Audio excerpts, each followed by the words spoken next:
Total 7 song होने वाले हैं डंस मूवी में, तो बताएंगे कि वह सॉन्ग कौन से राइटर ने लिखे हैं, तो इसके बारे में बताएंगे। साथ में आप लोगों ने सबको कुत्ता बनाकर छोड़ दिया, तो वीडियो को पूरा फुल वॉच कीजिएगा। अगर अभी तक आप सब चैनल सब्सक्राइब अगर नहीं किए हैं तो प्लीज चैनल सब्सक्राइब करें, वीडियो को लाइक करें, प्यार से कमेंट करें। चलिए वीडियो में आगे बढ़ते हैं, बात करते हैं भोजपुरी के दबंग star trending star Khesari Lal का मोस्ट अपडेट फिल्म, जिस मूवी का नाम है डंस।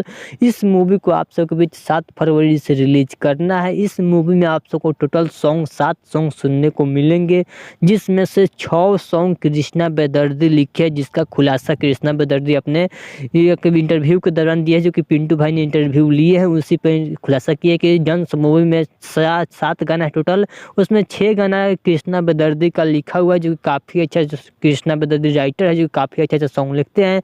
लेकिन आप सबको बता दें उतना सॉन्ग से डांस मूवी में शोभा नहीं देता है, लेकिन डांस मूवी में थोड़ा कम ही सॉन्ग हो, लेकिन मूवी के सिचुएशन के अनुसार उसमें सॉन्ग होगा तो काफ़ी मज़ेदार मूवी होने वाला है, क्योंकि उस मूवी का चारों ओर से पॉजिटिव ही इंटरव्यू या रिव्यू आ रहा है, जो कि काफ़ी अच्छा रिव्यू इस ट्रेलर को मिल रहा है, टीजर को मिल रहा है, जो कि आप सबके बीच नज़दीकी सिनेमा हॉल में 7 फरवरी से डांस मूवी को रिलीज कर दिया जाएगा। इस मूवी को आप सब देखिएगा, काफ़ी मज़ेदार मूवी होने वाला है। इस मूवी के पूरी तरह से चारों तरफ से पॉजिटिव रिव्यू मिल रहा है, जो काफ़ी अच्छा रिस्पांस मान सकते हैं। इसमें काफ़ी अच्छा लाइक भी, काफ़ी अच्छा व्यूज भी इस ट्रेलर को मिल रहा है। चलिए, अगर आप सबका भोजपुरी की दबंग स्टार खेसारी लाल का यह अपडेट अच्छा लगा तो प्लीज चैनल सब्सक्राइब करें, वीडियो को लाइक करें, फिर ऐसा कमेंट करें। चलिए मिलते हैं न्यू अपडेट के साथ, तो ओके बाय।